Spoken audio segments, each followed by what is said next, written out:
As you've probably already gathered from my previous videos, I've always been a little bit different, even as a kid. Comic books, cartoons, sci-fi, rock and roll, movies, games, filmmaking. I'm bloody surrounded by nerdiness, but hey, I can't deny it, and unlike previous years, it's actually considered a bit of a trend, so what the hell, may as well enjoy it. But for this video, I'm going to be talking about a particular television show that's meant something to me since practically birth.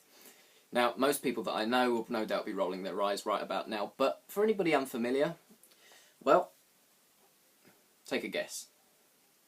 Picture the early 1990s. I'm a toddler, and then one day my mum puts me to bed, and all of a sudden I hear a strange sound. What the hell, I've never heard that nursery rhyme before. It was my dad working on an edit of his BBC documentary 30 Years in the TARDIS, and the original Doctor Who theme was playing through into my room, thus sowing the seeds for what would become a fandom.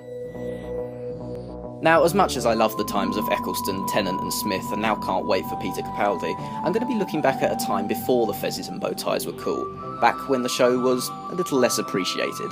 The original series had finished in the late 80s, so the 90s and the early 2000s were very quiet for the much-loved Time Lord, but for me, it was the greatest TV show in the world. With a little assistance from my dear father, I was introduced to all 8 classic Doctors and their adventures, and as many kids throughout the years will admit, they made a big impression. They were funny, they were scary, they had nice looking women, they had explosions, and sometimes...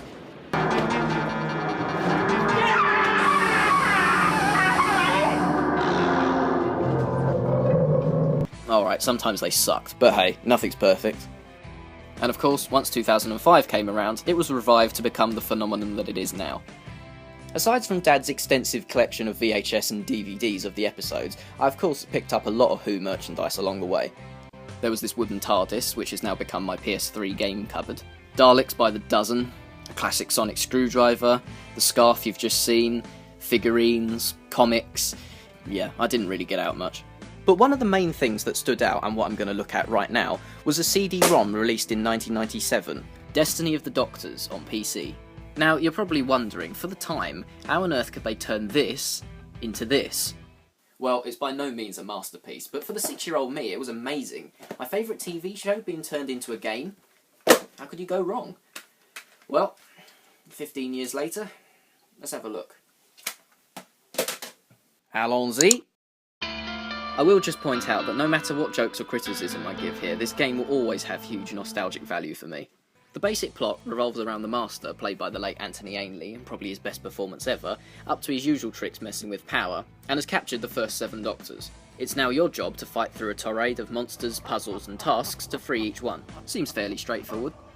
Now, who are you, you're probably wondering? Well, you're the Grark, which is a blobby blue thing. The game itself takes place inside the TARDIS and operates like a typical first-person platform. You start by selecting a Doctor on the screen, and then go through 3 stages. A basic run-through against a monster, a chosen puzzle challenge, once again against a particular monster, and finally a boss battle against the Master. The graphics, of course, are far from amazing, but the TARDIS interior is huge with many different rooms, and overall, it's not a bad maze. As for the monsters, well, there's a good mix. Daleks, Cybermen, Ice Warriors, Autons, and various others.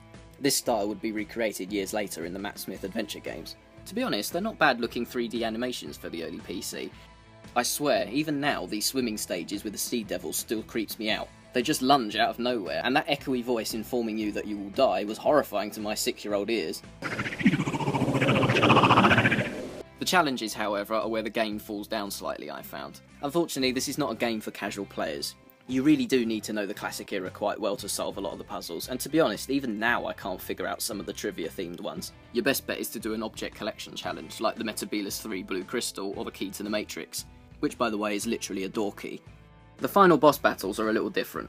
The Master finds 7 different ways to test you, sometimes with another maze, a fight, or a chase, and each one has a connection to the Doctor in question.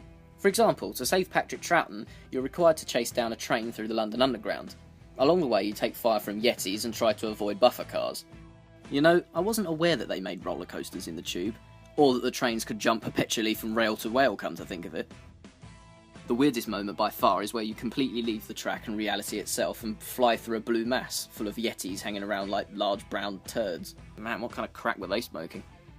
My favourite stage by far was conveniently for my favourite doctor, Tom Baker. You're forced to complete a maze literally inside his brain. Now, I wonder what you would find inside Tom Baker's brain. Probably similar to mine right now, rude jokes, booze and tits. But not here. It's green and full of jelly babies, electricity, a warrior robot, opening holes, and what the fuck's that?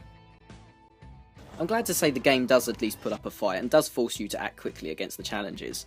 As a kid, this jousting fight against the Sontaran was near impossible.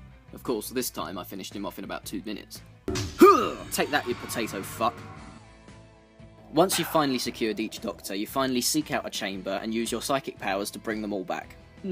Fair enough. The Master is then imprisoned by the now very pissed off monsters, and goodbye, that's the end of him. So, overall, not the best game in the world, but definitely one that kept me entertained before my days of Nintendo and PlayStation. Of course, since 2005, there's been several Doctor Who interactive games.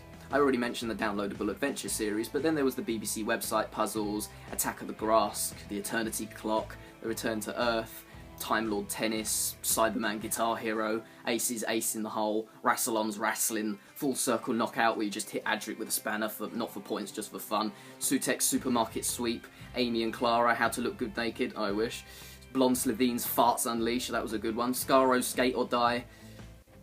Alright, I admit, I made up a few of those, but you get the picture. Well, that concludes that, but on a separate note, thanks to the positive feedback lately, I've decided to keep on making these videos. My plan's to make one weekly, but if not, as often as I possibly can. So yeah, keep an eye out in the future, and thanks for watching.